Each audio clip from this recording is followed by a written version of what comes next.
जैसे ही टॉर्च की लाइट दीवार पर पड़ी, मेरा दिल ज़ोर ज़ोर से धड़कने लगा। सबसे पहले लगा नहीं, ये सच नहीं हो सकता, लेकिन जो मैं देख रहा था वही सच था। ज़िंदगी में पहली बार मैंने अपने ही घर में डर को महसूस किया। नहीं पता था कि चोर जा चुके हैं या अभी भी घर में छुपे हैं। मुझे समझ नहीं आ रहा था कि ये सब मैं अपने घर वालों को कैसे बताऊंगा। अपने घर परिवार को सेफ रखना मेरी जिम्मेदारी थी, लेकिन उस दिन मैं अपने घर को ना बचा सका, और इस बात की शिकायत मुझे अपने आप से आज भी है। भाइयों, हर बुरा वक्त कुछ ना कुछ सिखा जाता है, और इस स्टोरी ने मेरे को 4 ऐसे फैसले लेने पे मजबूर किया जो कि अगर ये ना होती तो शायद मैं कभी भी ना लेता। और अगर यही फैसले मैंने कुछ टाइम पहले ले लिए होते तो मेरे घर या तो चोरी ना होती, और अगर होती भी तो इतना नुकसान ना होता। तो भाइयों, मेरी गलती से सीखो और इन 4 चीज़ों में से जो भी हो सके वो अपने घर परिवार की सुरक्षा के लिए करा लो। भाइयों, चोरी वाले दिन कुछ इस तरह का लॉक लगाया हुआ था हमने, तो ये बिल्कुल ही गलत है भाई। इसको देख के पता लग जाता है कि हम घर पे हैं नहीं है इस टाइम। तो इसकी बजाय मैंने अभी ये दूसरी तरह का लॉक लगवाया। इसमें जो चाबी वाला एरिया है वो कुछ इस तरह का दिखता है, और एक बार लॉक लगने के बाद ये बिल्कुल पता नहीं लगता कि ये लॉक है या नहीं है। तो बाहर से देखने में बिल्कुल नॉर्मल लगता है। सिर्फ 700-800 रुपये का मेरे ख्याल से खर्चा आया था उस टाइम पे, तो बिल्कुल वर्थ है मेरे हिसाब से। तारे भाई ने घर के कोने कोने में सीसीटीवी कैमरे लगवा दिए। दरवाजा हो, छत हो, कोई कोना नहीं छोड़ा भाई घर का।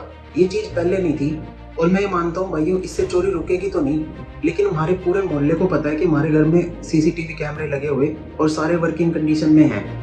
बल्कि मोहल्ले पड़ोस में जब कोई चोरी चकारी हो भी जाए ना, तो वो आके पूछें कि हमारे कैमरे में वो मोटरसाइकिल वाले आए या नहीं आए।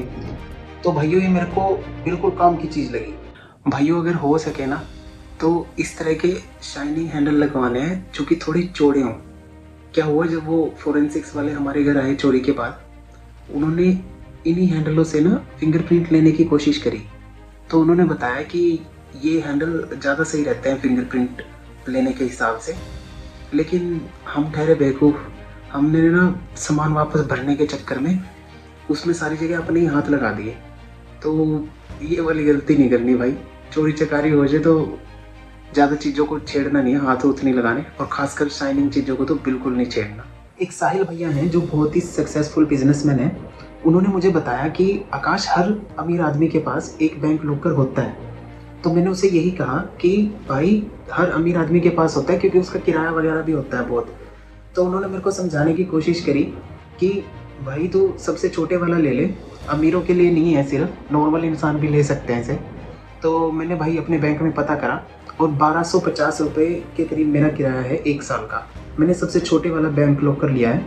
अब मैं भाइयों, जब कोई त्यौहार वगैरह होता है तब उससे गोल्ड निकाल लेता हूँ और बाद में वापस रखाता हूँ।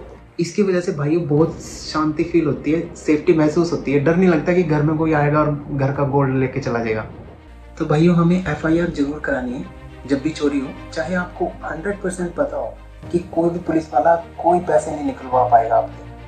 क्योंकि हमारे एक जानकार हैं जो पुलिस महकमे से जुड़े हैं, उन्होंने मेरे को ये बताया कि ये चोर ना एक बार चोरी नहीं करते ही रहते हैं।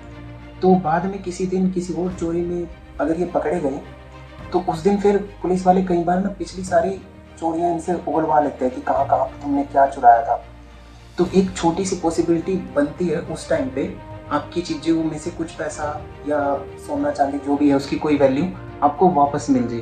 तो भाई, FIR हो सके तो ज़रूर कराओ। अब भाई के चैनल को सब्सक्राइब कर लो और वीडियो को कर दो लाइक। और इनमें से अगर किसी भी टॉपिक पे आपको डिटेल वीडियो चाहिए तो बस कमेंट में ये मेंशन कर दो।